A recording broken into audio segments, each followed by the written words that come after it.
Selamat siang para netizen dimanapun kita berada, salam inspirasi bagi kita semua ya. Menarik begitu kan?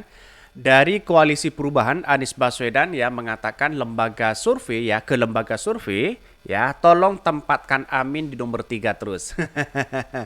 Ini seolah-olah sindiran keras mereka begitu kan. Toh pada hakikatnya masyarakat hari ini sudah tidak begitu percaya lagi terhadap lembaga-lembaga survei yang beredar hari ini mereka begitu.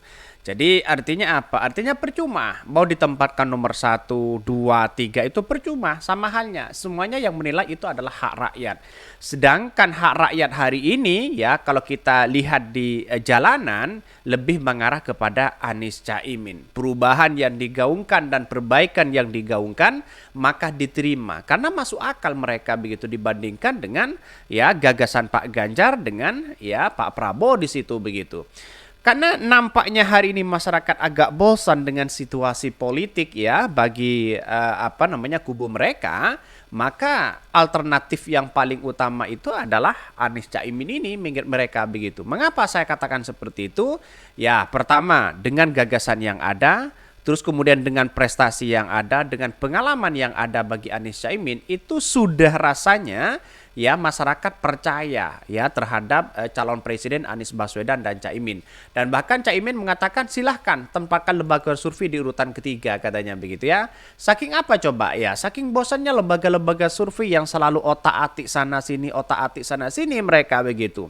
Padahal Anies Baswedan dan Caimin tidak pernah ya membayar terhadap lembaga-lembaga survei karena ini adalah presiden, bukan presiden itu ditentukan pada lembaga survei, tidak seperti itu mereka, tapi ditentukan oleh rakyat ya. Ini Caimin ke lembaga survei tolong tempatkan Amin di nomor 3 terus ya. Kontra survei yang mereka sebentar lagi berakhir. Setelah itu lembaga survei akan kembali independen sesuai fakta di lapangan. Kenapa? Karena mereka nggak mau hasil survei mereka meleset jauh posisi Anies Baswedan sebenarnya. Jadi jangan heran kalau sudah yang mulai menempatkan Anies Baswedan dari ketiga menjadi nomor 2. Ya itulah begitu kan. Karena pada kenyataannya misalnya begituan di lembaga survei misalnya ketika Anies Baswedan ya waktu pemilihan nanti begitu kan ya di 2024 Anies Baswedan menang lalu kemudian tiba-tiba ada lembaga survei memenangkan salah satu calon itu kredibilitas perlu dipertanyakan. Karena apa? Karena semuanya itu berbasis data ya real count di situ begitu kan ya.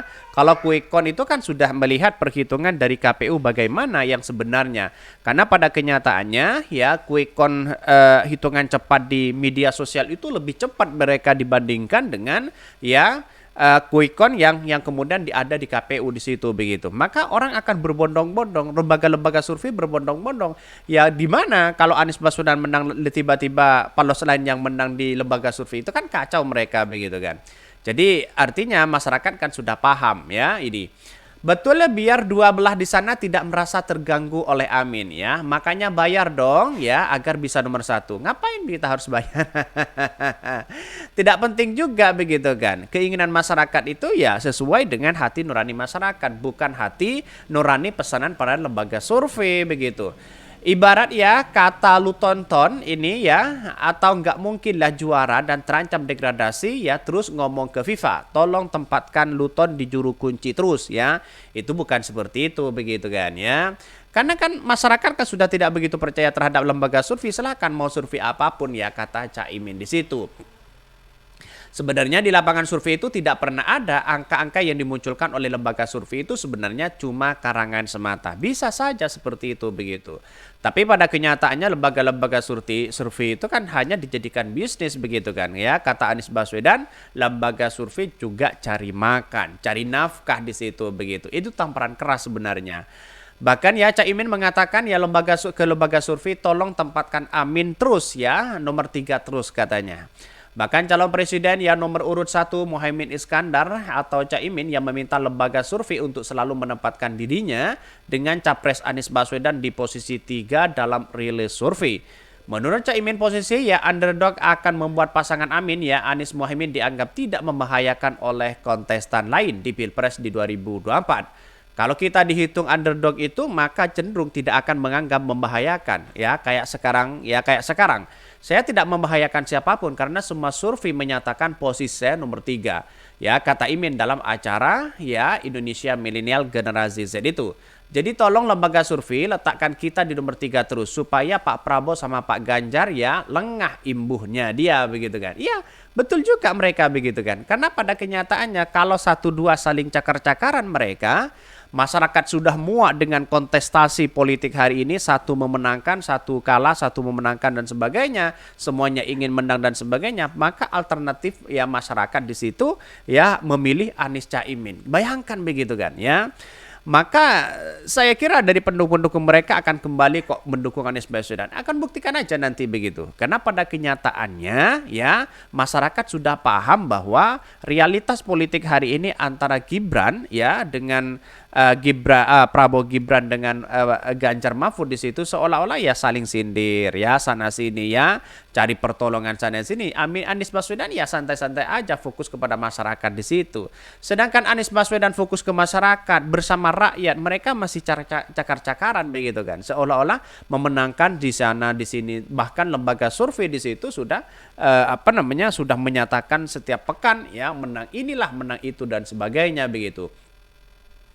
Bahkan lalu menyampaikan terima kasih ya ke salah satu lembaga survei yakni LSI di NJA. Imin yang berkata LSI di NJA selalu menempatkan pasangan Amin di posisi 3 dalam survei.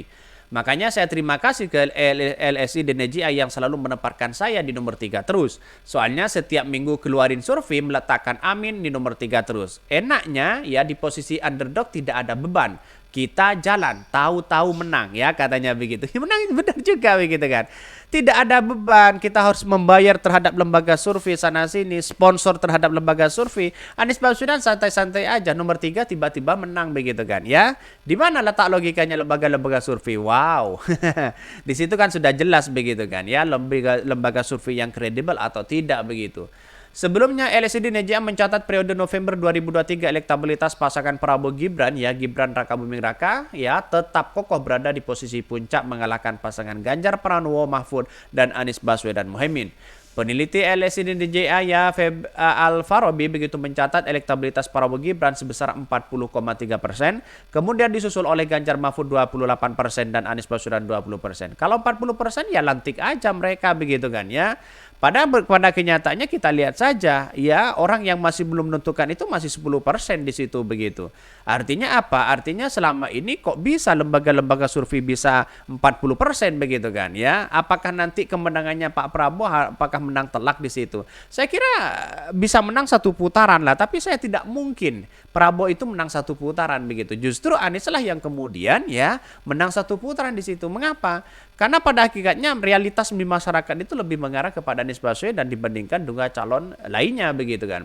Bahkan ya di satu sisi jika Pilpres diputar 2 putaran maka Prabowo Gibran lolos putaran kedua, 4,3% maka pasangan lain siapa yang lolos putaran kedua ya sisa tiket Ganjar Mahfud dan Amin karena selisih elektabilitas keduanya di bawah 10%.